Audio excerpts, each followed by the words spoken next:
Warm Strongbow. The best kind. I feel like I'm at a festival. A festival of gaming chatter.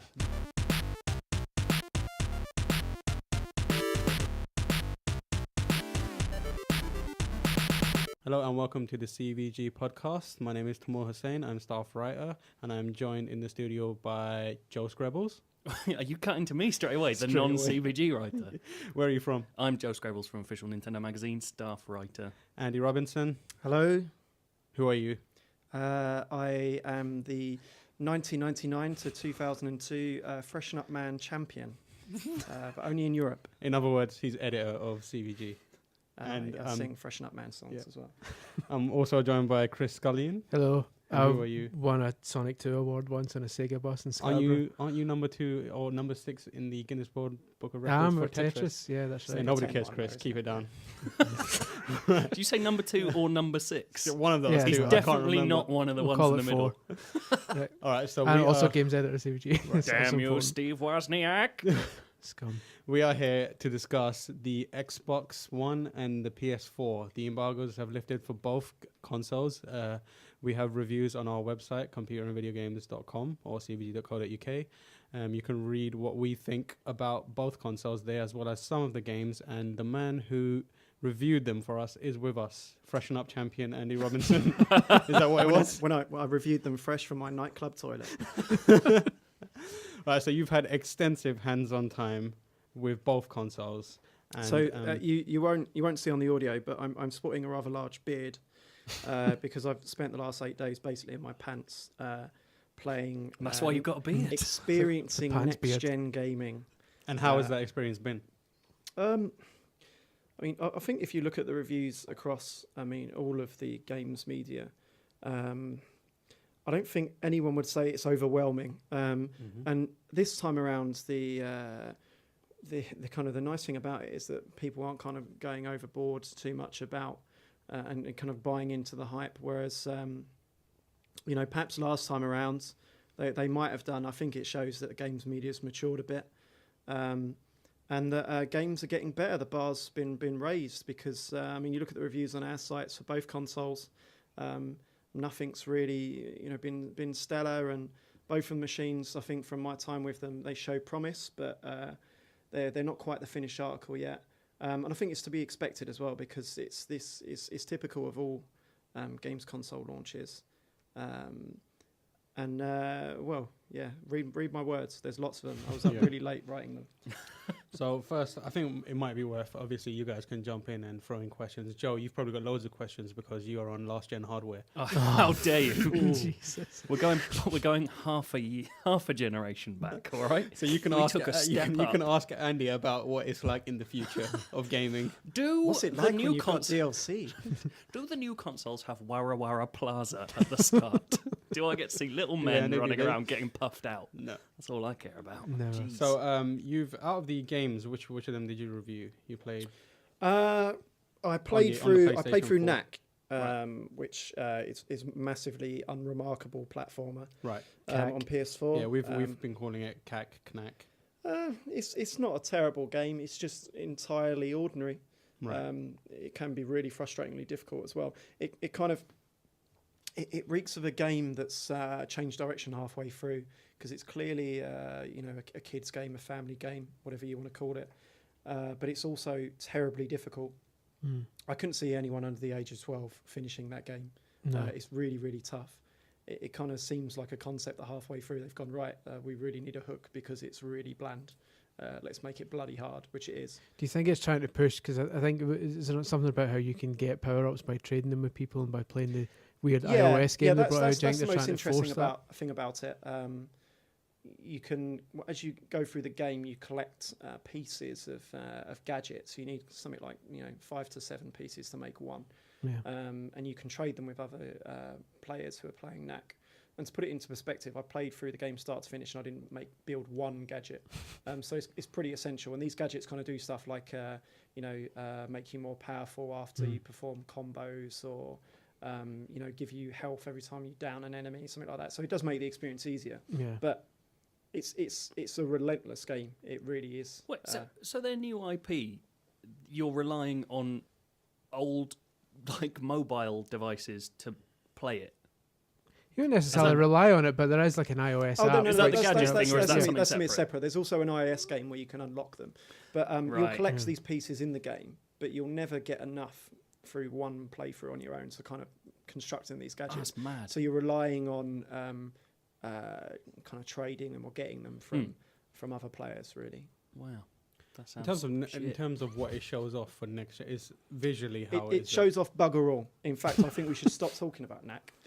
You know what? Because you asked me what games I played, and Knack was like the first one on the list to get it out of the way. I just want to say that I'm really, really surprised that it was. Well, I'm not surprised, but I'm kind of disappointed because they played up the Cerny angle that he was the guy behind Crash Bandicoot, and or one of the minds behind Crash Bandicoot and all of Naughty Dog's best platformers, for this to turn out to be a bit of in his defence, it probably is as good as Crash Bandicoot. I was going to say that 20-year-old PS1 game. The game fond memories exactly of playing Crash what Bandicoot. is the problem with it. It feels like a PS1 game. The game with the vaguely racist with mask. some nice physics. Right. What else have I played through?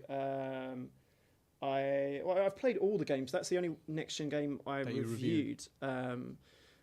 On Xbox One, I've played a bit of everything, really. I mean, we can talk about pretty much everything that's not Rise at the time of this podcast. Right. I mean, Forza, I'm not much of a racing guy, but it looks great.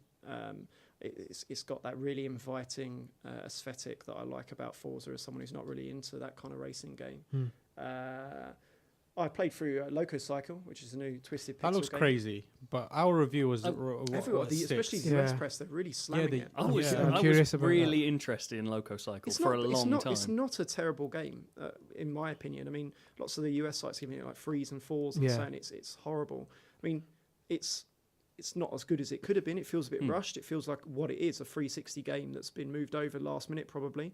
Yeah, it looks the very, concept's very bonkers. rough. Yeah. But there's not much depth there. But the creativity for people who like that sort of concept, you'll find entertainment in it. Kind of guilty pleasure type thing. Yeah. You'll and like Robert it. Patrick's in it. Yeah. I'm down for that. You love rubbish games. I just want him to voice a motorcycle. I don't care about the game. I'd watch a film with that. There's on both consoles, I'd say there's probably unless you're a fan of any of the series, certainly none of the exclusive games at launch are worth buying a console for. If you're a fan of Forza, you'd probably be happy getting an Xbox One. I'd say that's probably one of the standout games. If you're a fan of Forza, you probably get an Xbox One and be happy with all the multi-platform games you can pick up on the side. But do you buy a PS4 for Killzone or Knack? Resogun. Really. Resogun's Resogun. gonna buy that's a great. But you don't PS4 buy a for PS4 for it. I'd say if you're thinking of picking up Battlefield and Assassin's Creed and FIFA anyway, you might go and get. I think that's what everyone's thinking. Yeah. EA came out today, didn't they, and said that a large portion of PS4 software's purchased so far was them, 1/3. I believe that. Need for Speed, FIFA, Battlefield. Yeah, I suppose when half the lineup is EA games. Yeah. Kind of makes sense. See, on Xbox One, for it to be a third, it's pretty shit, to be honest. Xbox One, I'm still not 100% sure whether I'm going to buy one, but if I do, it's Dead Rising 3 for me, and that game's getting decent reviews. I mean, again, I've only because I reviewed the platform, so I've not played through all of the titles to kind of review state. I've not finished them, but Dead Rising, it seems pretty enjoyable. I can see that review that I'm trying to think who reviewed it for us. Matt over Disrespect. in our Bath office reviewed it. Yeah.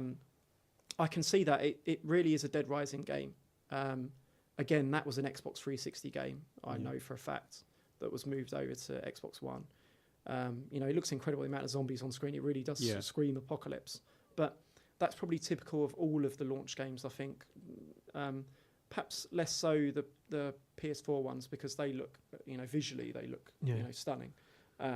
But certainly the Xbox ones, it all has a whiff of last gen about it. I feel like they were developed for 360 and just the sliders have been moved up a bit. Not that far either. Like more zombies. It's again, I think it's understandable with launch software now. I think the gaming public and the media have become a bit more savvy to, what the kind of development process is about, and that these are the sorts of games you're going to get at the launch of a console. It's really bloody hard to develop a game with a platform evolving all the times and the goalposts moving, and to get it out on time. So I think everyone kind of expects a load of games which kind of feel like, they're kind of building on conventional rules rather than... I mean, the stuff that's going to be really incredible will arrive next year. I mean, you look back at last gen, this stage we were playing Cameo and Perfect Dark Zero, PGR 3, Gun. and a year after that you were getting Gears of War and really, Mass Effect. It's interesting because I just had a flashback to interviewing Alain Core from Ubisoft, and he was saying we wouldn't have this kind of degradation in quality in launch titles because they've had so much time with the hardware and it's already familiar to them, and they feel like I've spent a lot of time with Ubisoft as well over the last year, and their argument is that they say they forced the equation along because they started making their games on high-end PCs years ago, which is what Watch Dogs is and which is what Black Flag is. You can see their point. Black Flag is personally that's probably the launch game I'm looking forward to. I mean, because I've been so deep down in reviewing the platform, the Xbox One platform, I've not had a chance to start it, but that's what I'll be playing at Christmas. When everything settles down, I've got time off, I'll be playing that. Well. I bet it's amazing. I've played a few hours and I bet it looks great. And Watch Dogs, you don't know what form it would have been in if it did come out, but you'd be assured that would be great as well. I'm quite happy that they delayed that. I saw that at Eurogamer and it looked ropey as fuck. It was. I remember playing it at the Ubisoft event in Paris or wherever it was, and they were showing off exclusively the smart glass integration stuff where you could set off traps using a tablet device. So, So it's like the other person has to get to a checkpoint. You've got to set off the traps, and the game on the smart glass wouldn't work. I couldn't move my chopper, which meant I couldn't activate any of the local traps near the player. So the player was just getting away with it. And then on a second gameplay run through, the smart glass app started working, but the player was just like, the frame rate was completely messed up, and he could not. I could see the guy I was with just getting infuriated with how. Fair play to Ubisoft though. I mean, this was clearly a last minute thing. It's a smart move. Clearly a last minute thing. It shows they actually care. They're one of the top 3 publishers in size. I don't think EA or Activision would have done that. No. It was clearly a last minute decision based on quality. You look at all of the PS4 advertising now. All of it has got Watch Dogs on it. Yeah. All the point of sale, which again suggests it was last minute. They understand that they need to, especially if they want to make a franchise. Yeah, that's what I was going to say. Especially when you consider they've already got a movie in the works. If that ends up being like Remember Me, which ironically no one remembers now, then that would have been a disaster. They've obviously got hopes for this to. I mean, Assassin's Creed is still. I mean, Black Flag is supposed to be extremely good or very good, and what is it, like 5 or 6 iterations in? You wonder how much that franchise has left in next gen. So well, they've got to make Watch Dogs. It might give them. I was thinking about this earlier. It might. I mean, anyone with their business hats on are coming and tell me to shut up. But it might present an opportunity to Ubisoft during the transition with Watch Dogs going back. So obviously they didn't plan on Watch Dogs coming out next year. Now what they're saying, springtime, was it? Yeah. For all we know, it could go back further. Maybe it gives them an opportunity to push Assassins back another year and give it a proper next-gen revamp. It won't happen, but I don't know. I see Assassin's Creed just becoming Ubisoft's Final Fantasy. For the next decade, 2 decades. As long as they're good, who cares? Exactly, right? They're just going to pump out these games. The last one they dropped the ball massively. Yeah, but the one thing you can always be assured with Ubisoft is that they do take criticism seriously. And usually when Ubisoft drop a stinker, the next one's better. Yeah, definitely. You look at all the complaints about Far Cry 2, for example, and then Far Cry 3 was excellent. I will defend Far Cry 2 to the hilt. That is a good game. I remember talking to someone quite important at Ubisoft Montreal at GDC, and he was saying that at one point they actually had a wall of reflection, I think they called it, in Ubisoft Montreal next to all their desks, and they used to put up all the bad reviews and bad comments. So fuel for the fire. They knew what.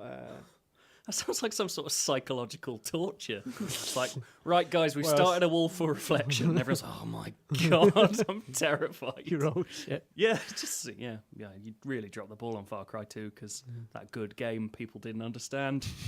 So quite you. And I guess what everyone's going to want to know about is the multimedia functionality for Xbox One in particular? How's that been working for you? Well, you can look at the video on my review on CVG. Yeah.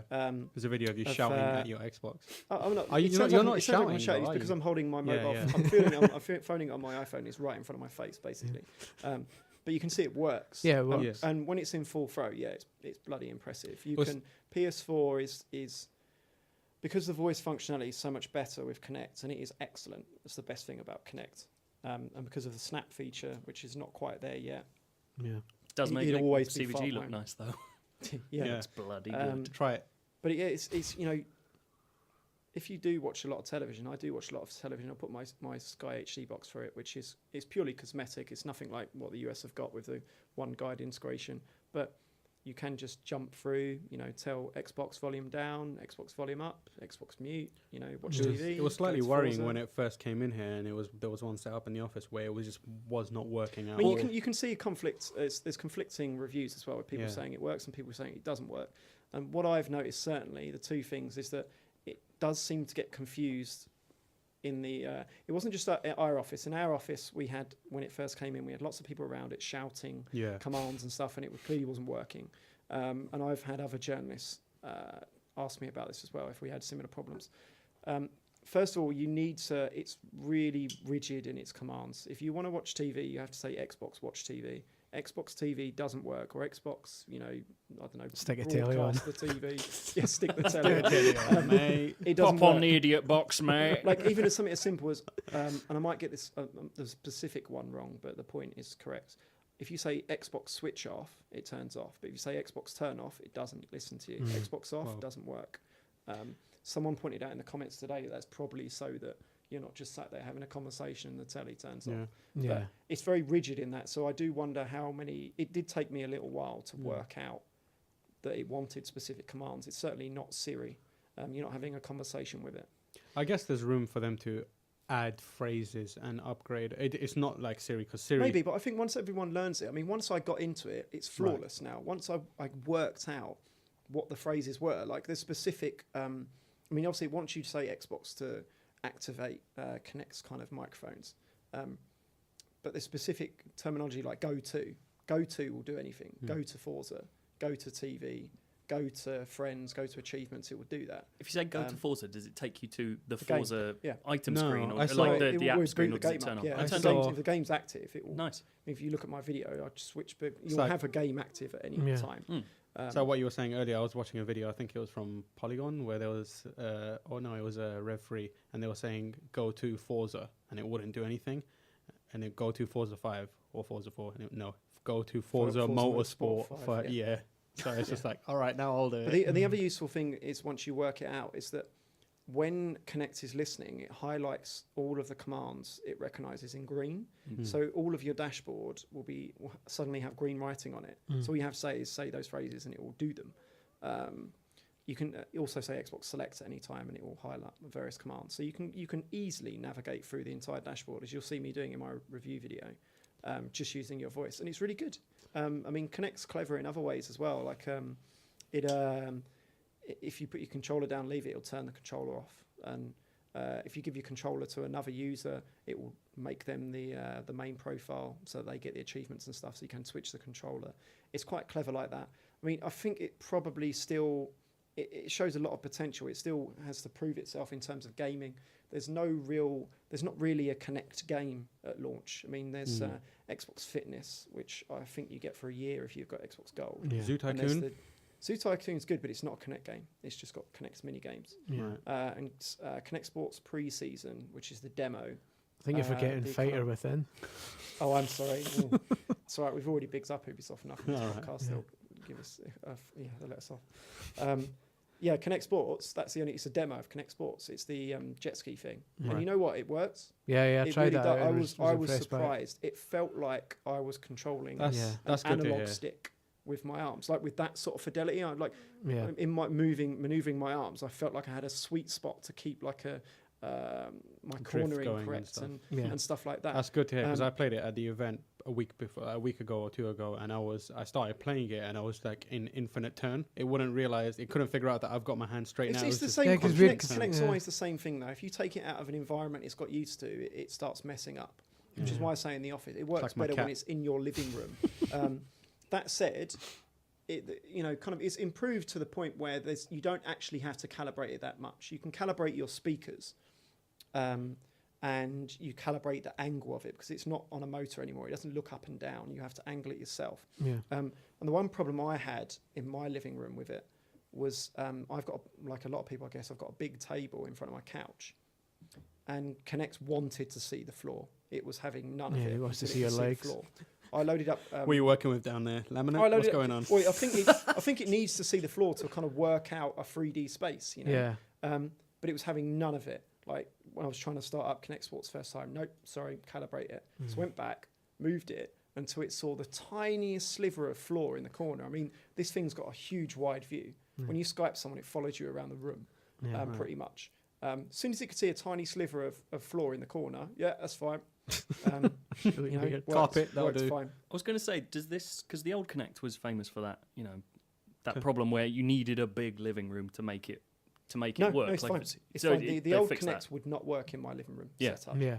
This new one, it's Wide from what lens. I can. I mean, I went over to Redmond for the event when they announced the Xbox, and some of the stuff they were showing me works from less than a meter away. Yeah, because when I tried the Kinect one, the Kinect Sports one at the same event, it was working for me, and the guy said walk up closer to it, and like you say, I think because a lot of that particular game focuses on your upper body, you could walk almost right up to it, and it would still pick you up to a pretty accurate level. I think some of the people that didn't like Kinect, which let's face it, that's all of us, will be really surprised by it. At launch, the PS4 seems to be a more appealing machine for people that want the absolute best version of the consoles we already have. All of the games are fairly built on conventions, but they look excellent. All of the streaming setup, all of that stuff, it's a core gamer's dream. But some of the potential showed in Xbox could really define what next-gen gaming is for the next couple of years. It's a very forward-looking console, isn't it? Yeah, well, obviously, I mean, you look at some of the stuff that's happened during its campaign to launch. But that Kinect, if someone figures it out, I mean, the stuff they were showing me in Redmond about how it can genuinely... they showed me a debug menu of what it's tracking at any given time. It reads the complexion of your skin on your face and just maps out your heartbeat. So it can be racist. racist. 6 people. I'm going to ignore that.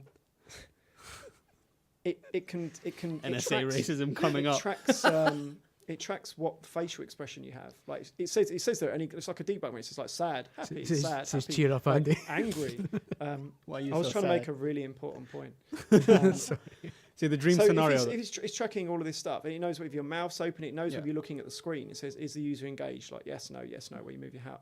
So you imagine if someone like Hideo Kojima makes a game for Kinect. That's the dream scenario where that people discuss. The game adapts based on whether your heart's racing or what mood you're in. There is so much potential for that. You look away from the screen, you look back, and there's a scare. Like imagine like a horror game, like something. Especially because like if he did that Sunlight game before. Yeah. If Kojima has about that for years, Nintendo's been messing around. Yeah, imagine if Kojima had like a particularly pervy bit in his next Metal Gear. No, seriously, no, this is a serious thing. I'm not.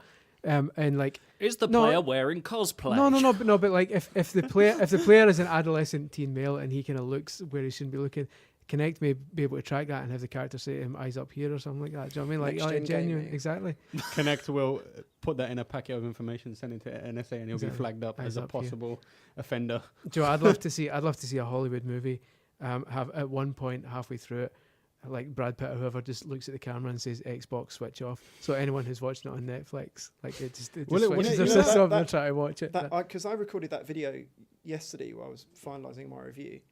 While I was reviewing it, the Xbox in my living room was mimicking the video exactly because it was hearing the commands like Xbox Snap, Xbox TV, and it was going boom, boom, boom. Yeah. Have you had anyone walk in and say Xbox turn off yet? That isn't you. The one thing that I've found is that it's less prone to messing about if there's someone signed in holding a controller sat in front of it. Oh. Yeah. Because it knows you're the user and this is what you're doing. So it's less prone. And as I say, I mean, they showed me in Redmond, it knows whether the user's got their mouth open or not, whether they're looking at the screen. So It would be I nice. imagine it's fairly easy to say, well, this for it to work out. The user's not speaking. Yeah. His mouth's closed. Have you used Skype? Yes. How is it? Good, really good. HD. Menu. The interface is not great. I mean, I might be mistaken. I mean, obviously, I'm on a pre-launch machine, and we've already had several patches in the run-up to launch, and I imagine there might be a big day one patch still to come. But certainly on my machine at the moment, you can't seem to be able to snap it, which is disappointing, because I thought the whole appeal of having Skype on your Xbox One was that you could have a talk to chat while you someone. played a game, a video chat, which is genuinely compelling, especially if you're playing together, right? Yeah. I couldn't seem to figure that out. Maybe I'm a numpty. Did you try to see? Can you snap Netflix yet? Because that's the big thing. Netflix, the app wasn't available. Right. at the time Okay. of No. review. No. That's still not.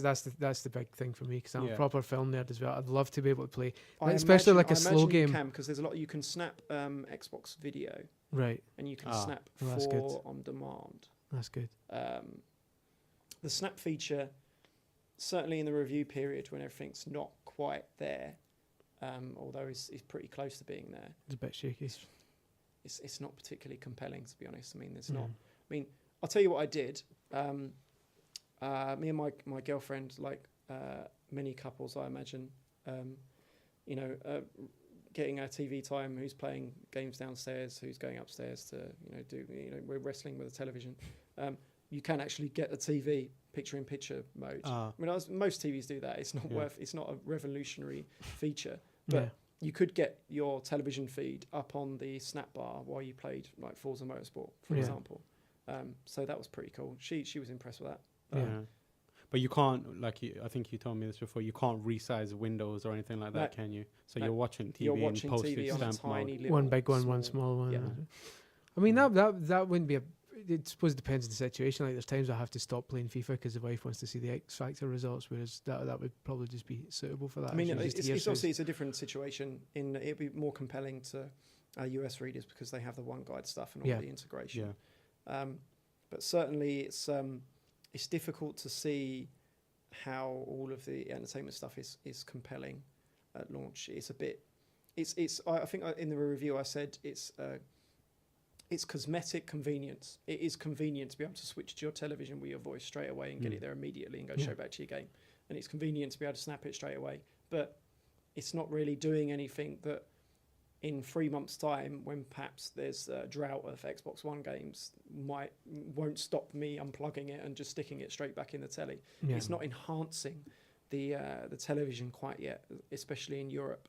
And that's the vision they sold to us in May this year, so it's a little bit disappointing. Liars. It'll be interesting to see. It'll be interesting to see if they eventually adapt it so that it works like that when you plug your Sky in, or whether it'll be a kind of adapted version of the Sky Go app, and whether it's actually that we end up getting as for a TV side of thing. They've got I might be mistaken, but I think they've got a whole floor in their Microsoft's London studio dedicated to this stuff for Europe.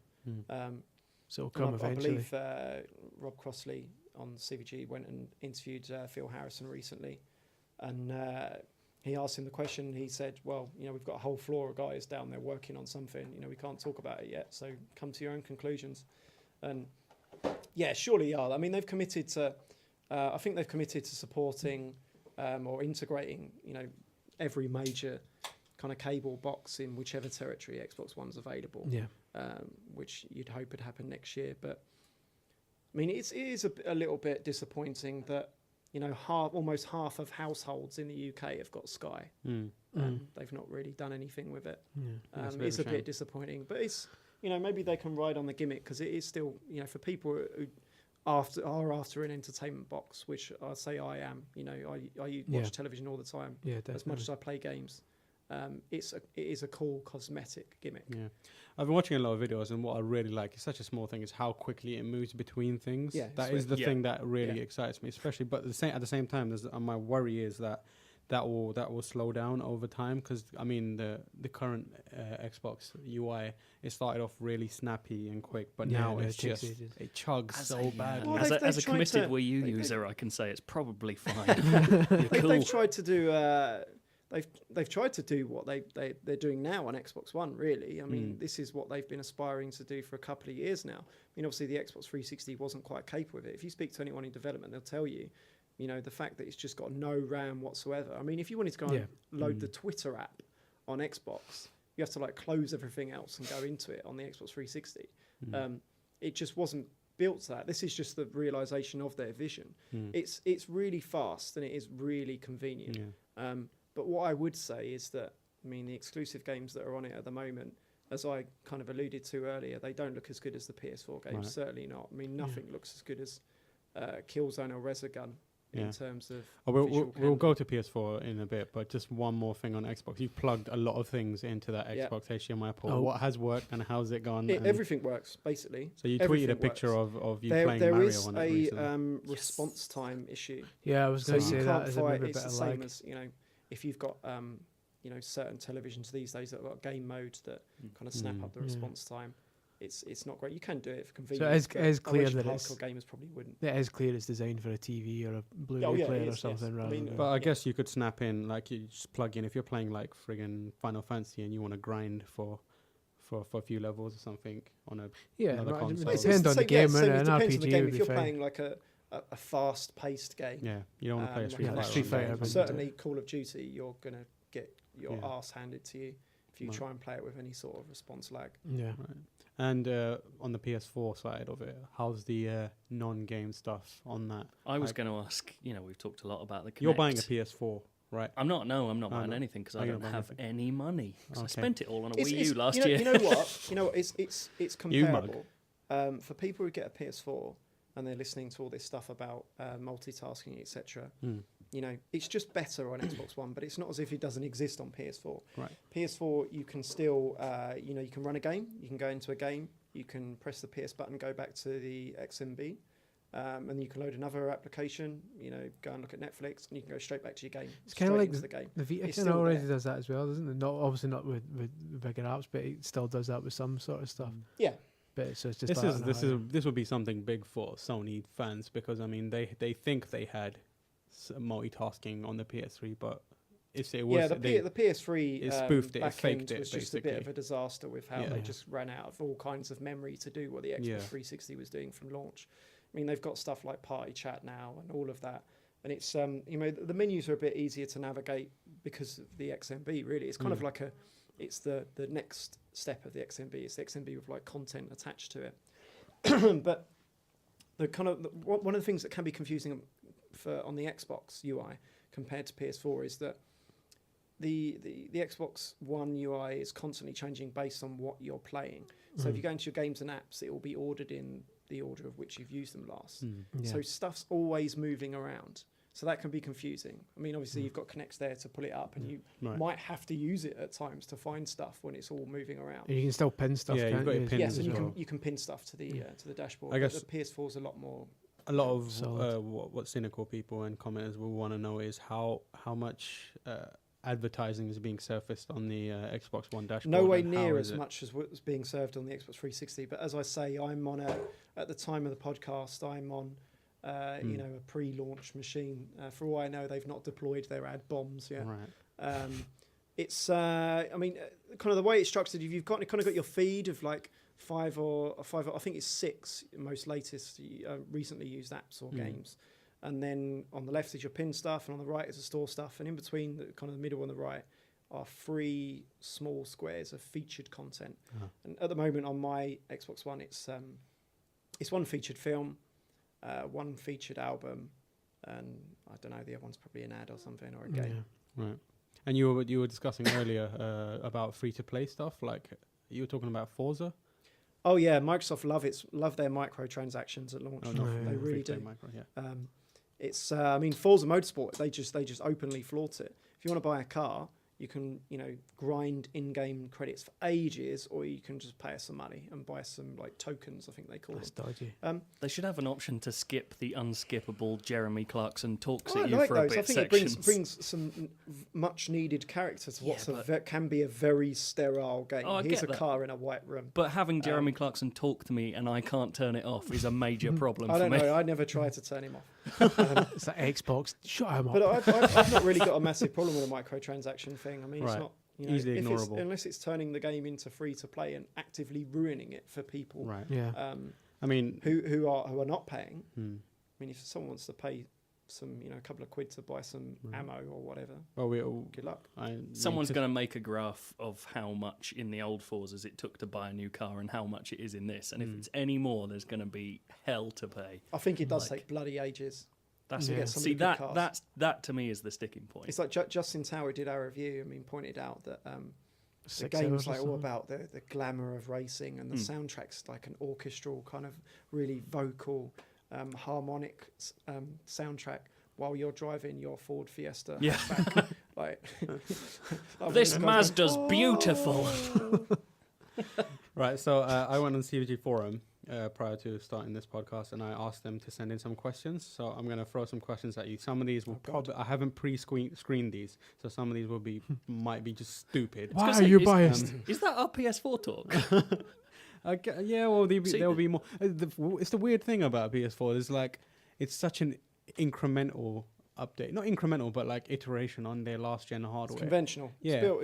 It's there's conventional. more. Yeah, there's more story to the Xbox One and what it's trying to do. The camera makes it look like you're having Have a you massive used the camera? piss. Have you used the camera? The camera's a bog standard from You what I said can piss, tell. but you mean Yeah. something It's else. a bog standard Sort of. HD camera. I mean, I've spoken to developers and they've said, Right.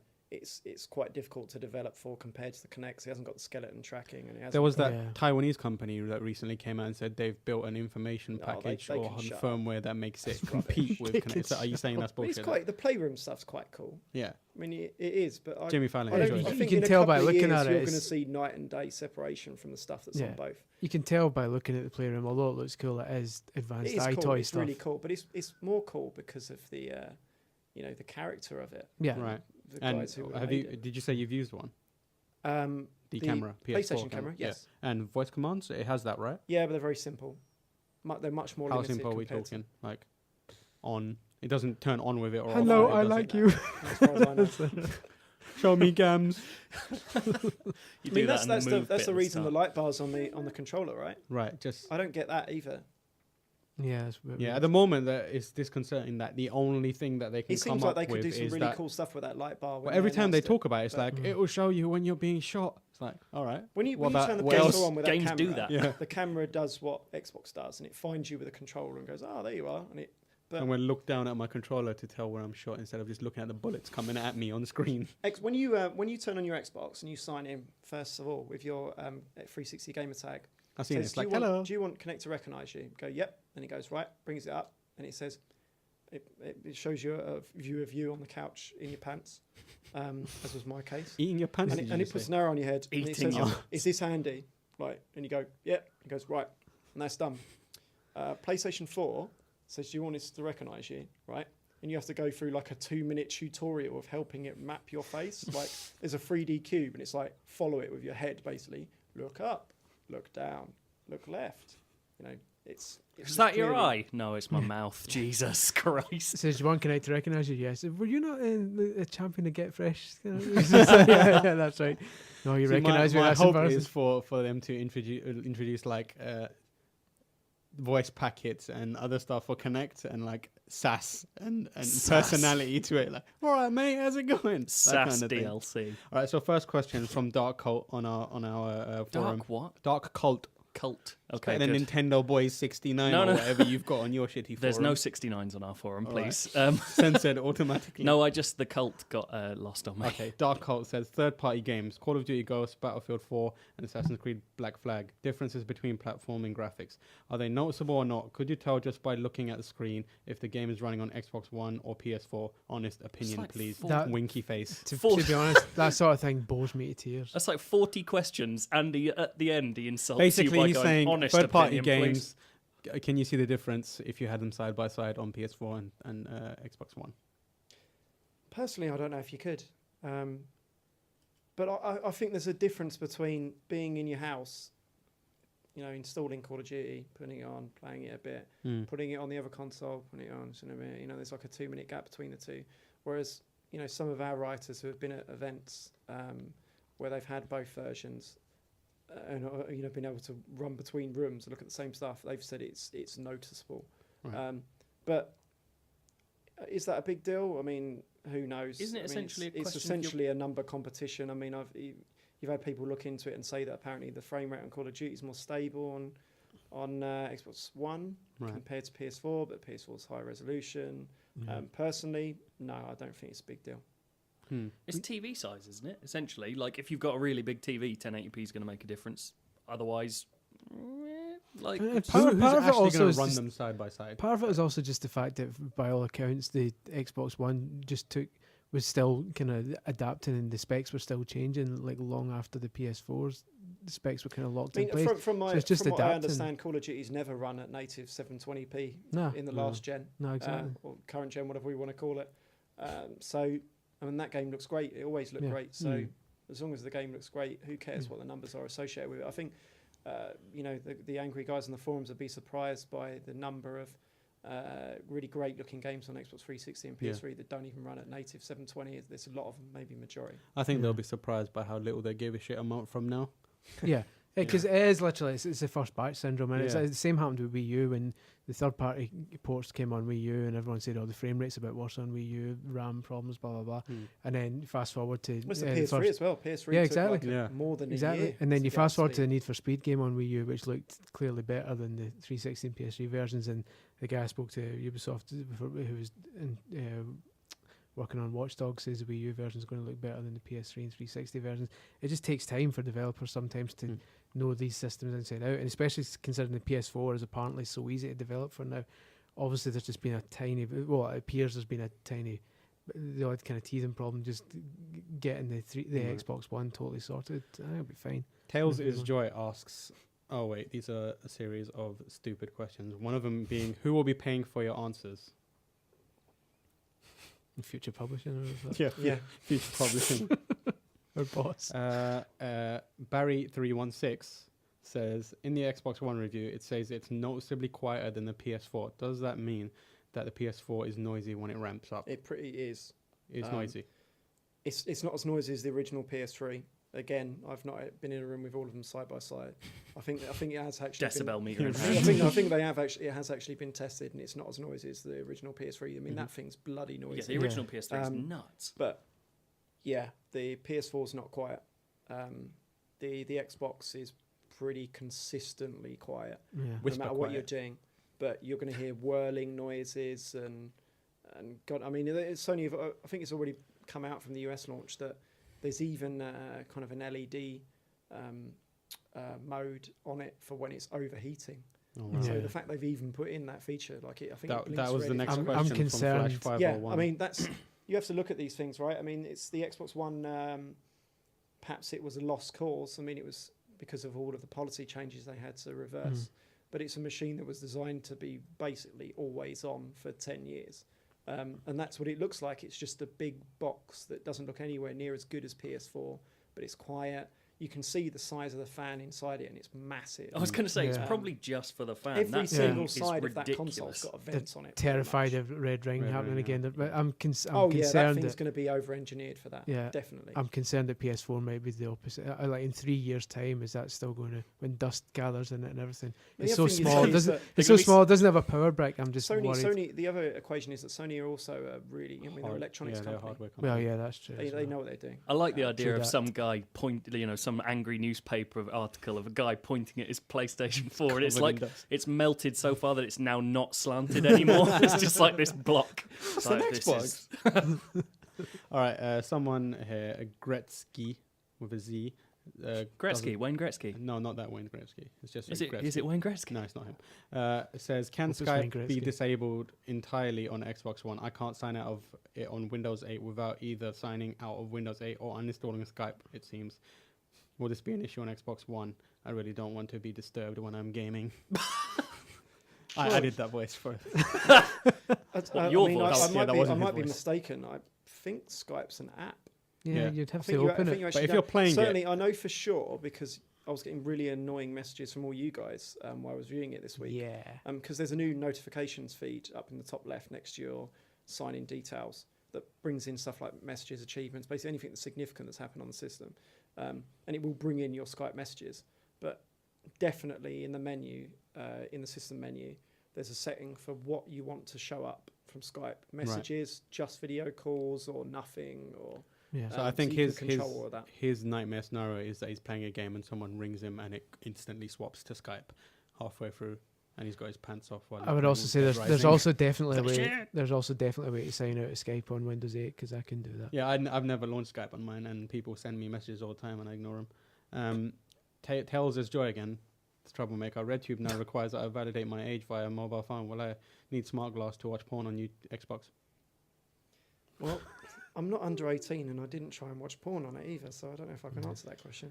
Clearly not a comprehensive review. Grow up. Look, if porn, what is it? Pornhub. Xbox close your eyes. RedTube, you've now exposed that you know what two porn sites are. Yeah, absolutely. No, people keep track of this. There's that porn site that has pledged support for PS4. I mean, there's a gap in the market for an Xbox. For an Xbox One. And then whoever... I look forward to the porn site that pledges allegiance to Wii. We all do. El Mag, who's a regular on our site and one of our beloved contributors, says one of the biggest complaints about PS3 has been how long it takes people to download anything. Yeah. Have you noticed any improvement with that on the PS4? Downloading stuff. Is it quick?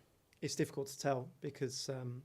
no one's using it. I got my system right on US launch, and obviously it's just getting hammered. Does it automatically skip from downloads to installs now? Can't remember. I should do.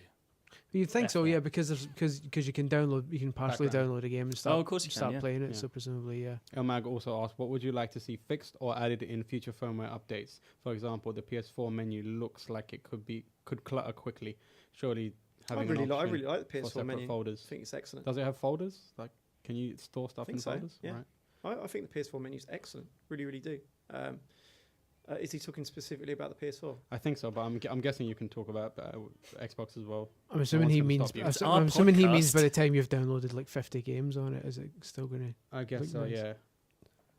Both consoles. What would you like updated or added? Well, I've only had it a week, and now people are asking me what. Yeah, but like all these guys are going to be like, I wish they had this straight away. Well, it needs the Xbox certainly needs more content. I mean, it needs something to make the snap feature useful, because at the moment it's a bit useless. Yeah. Yeah.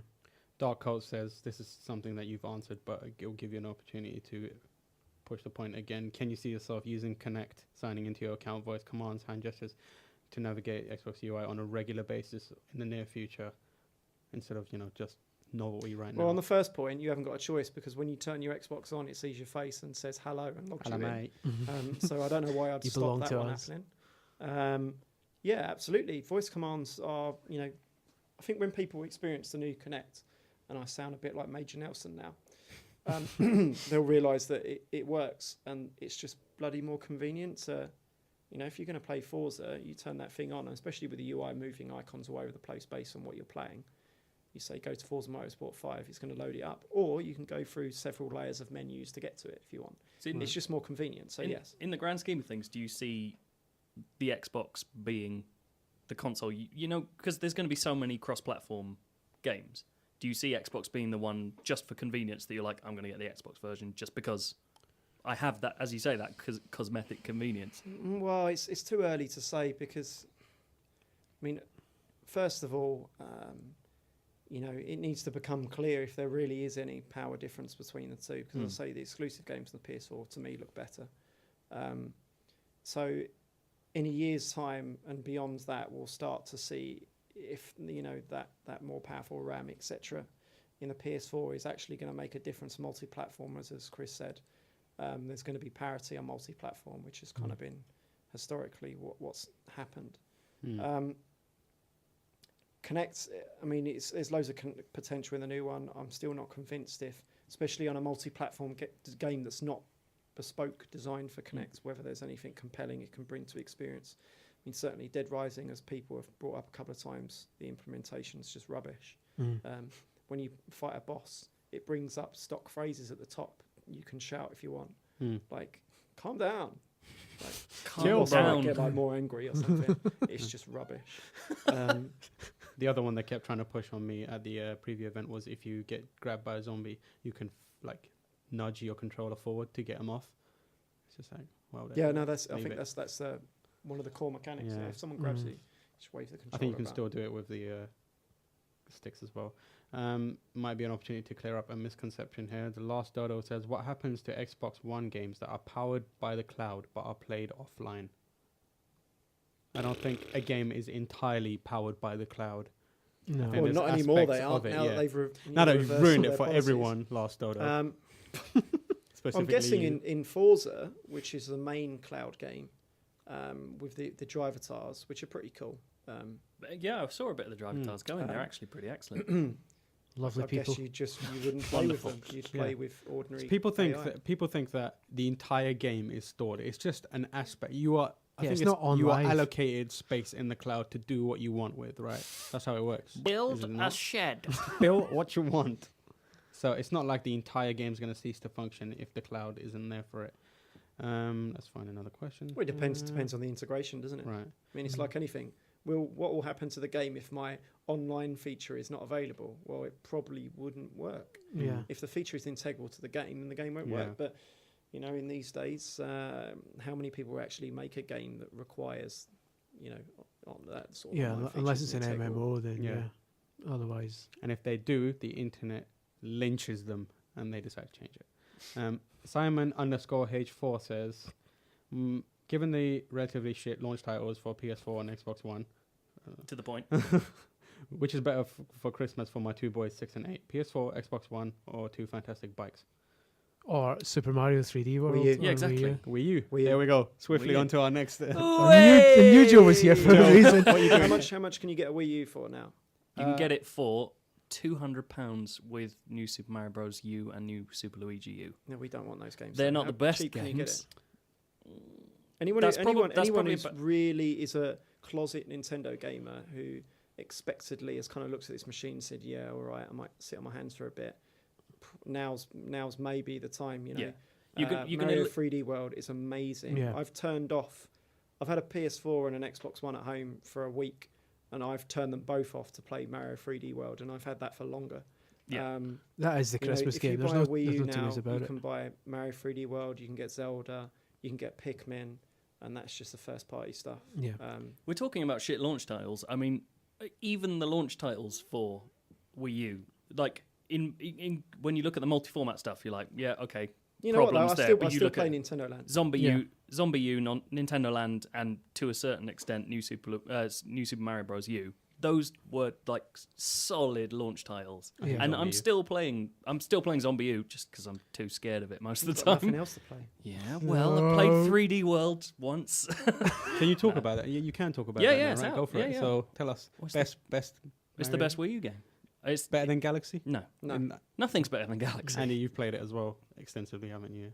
So It's, I mean, if you want to hear full thoughts on this, listen to the O&M podcast. no, But basically, don't do that. Don't do that. um, Don't do that. it's a fantastic podcast. I edit it. I've heard bad things. It's EAD Tokyo. They must be drinking something that's stimulating their brains, because the amount of imagination in those games.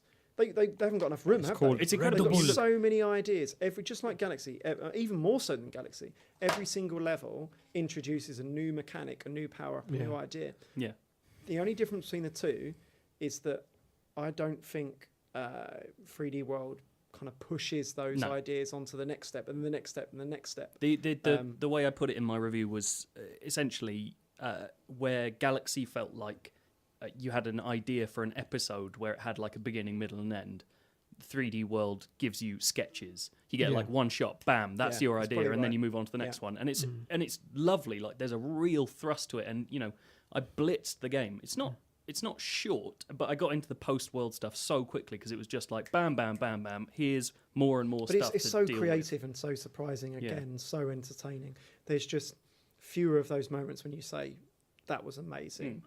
that was amazing. Yeah. There's no like flying above the volcano and it exploding and collecting all the star bits. And Yeah. But there's stuff. I mean, if you read the Wafter Asks they released about it, I don't know when this is going up, 1 or 2 weeks ago, there was an image like hidden amongst the text. There was just a hyperlink, and it was guy going.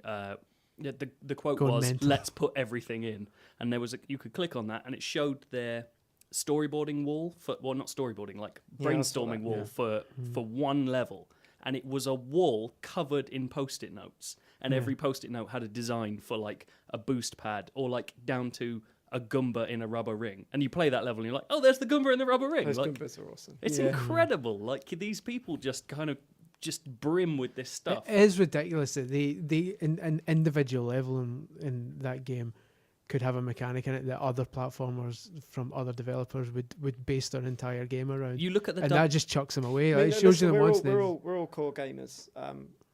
We're all going to go out and buy a next gen console in the next week. You can't, as much as anyone on a podcast or whatever says anything, you're not going to stop someone going and get the new shiny thing.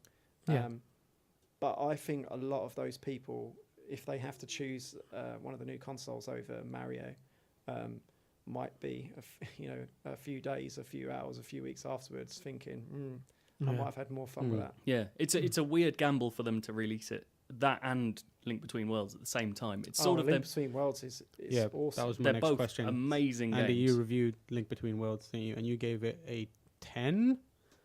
We don't give out a lot of 10s. It's a 10. It's my first 10, I think. Yeah, I've never given anything a 10. It's So incredible. It's tell us just about it's the best, A Link Between Worlds. It's the best 2D Zelda, since the original Link to Past, I guess, unless I'm missing anything. Link's Awakening. It's Lots my of people favourite. having that. Nah, It's not as good as Link that's to all Past. right.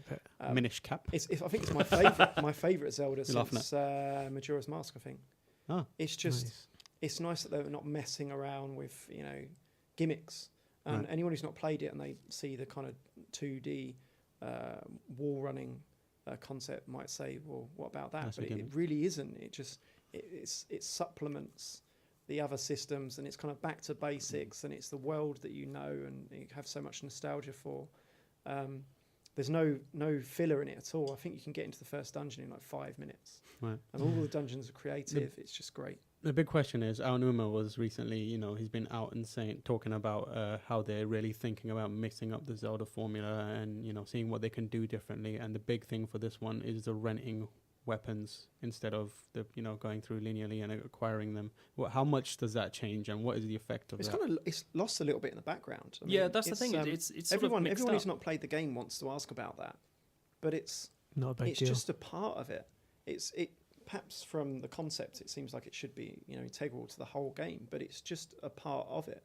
It does feel a bit more refreshing that the dungeons can just kind of focus on pushing each item to its potential, That's what. rather than dishing out new toys, because we've done that across how many games? 10, 15 games. I think that's the really nice way that O&M's Matthew put it, was basically because you have to have an item to get into a dungeon, but they can't guarantee that you're going to have the other items that you might need. It just makes them like push all their ideas into one item. So even the hook shot, like the classic item, has something new to it in its dungeon. And so there's this thrust towards ideas over structure, which is something that's been lost a little bit over recent games. Even Ocarina of Time kind of forced you to do certain things, and so I think it is like you say. There is a refreshing aspect. I'd love to see them take the concept and do it on Wii U. That's what I'd like to see. Well, I mean, do a Link Between Worlds. Get the world of Ocarina of Time. And Bring some of these ideas in. Aonuma's been saying that, like the whole thing with spend Wind so Waker much HD time and this. fleshing out universes and characters and stuff like that. Yeah. That's the kind of the genius on it. And it's a safety net for their ideas. They could bring in that world from the Super Nintendo that everyone holds so much nostalgia for, and then just layer it with these new risky ideas and kind of see what happens. Yeah, I think I can't think of another video game creator out there like Aonuma who at some point this year was making 3 different Zelda games at once. Yeah, and he's letting it all impact each other. Like Wind Waker HD, he says, was essentially a way of understanding how the Wii U could be used and how it could deal with the ideas of Zelda. and then Link Between Worlds is them, using new ideas and old templates. So Zelda Wii U, when it eventually arrives, whether that's next year or the year after, you've got this sense that whatever's going to come out of it is going to be so heavily informed by that. So exciting to think about that, what they could be bringing to this if Anuma's the man behind it, and he is, because I've spoken to him, so that's a good thing. It's just amazing to see them doing this still amongst all the troubles that they apparently have. Nintendo are still creating games that just no one else can match. That's the things that I don't necessarily think they have troubles. Like, fair well, enough, they don't financially. They had a barren patch, fair enough, when they were losing money for a bit. But at the same time, that was just because they were working on these games. Do you know what I mean? Now you've got this new Mario, the new Zelda, and another Zelda on the way. It's I don't know. So what we're saying is, if you can buy a Wii U or a 3DS, buy them over the next gen things, and then Do buy that. official Nintendo magazine and read what I've written about Shameless, it. absolutely shameless. Right, I think that's going to bring this podcast to a close. That's a good place to end. Yeah, let's go with that. Buy Wii U. End on an advert for you. Absolutely. So thank you guys for joining me and talking about next gen systems and last gen systems, Joe. That's all right. Yeah, no problem. Last gen's better, so it's fine. Please visit cvg.co.uk or computerandvideogames.com if you like typing out really long URLs. You can find us on Twitter at cvg_news. I'm also at Tamoor H. Joe, you are 2 + 2 is Joe. The 2's are numbers, the rest is words. Shut up. Andy, I'm SBO1. Chris, Scully 1888. and we'll see you next time. Love you, bye. Bye.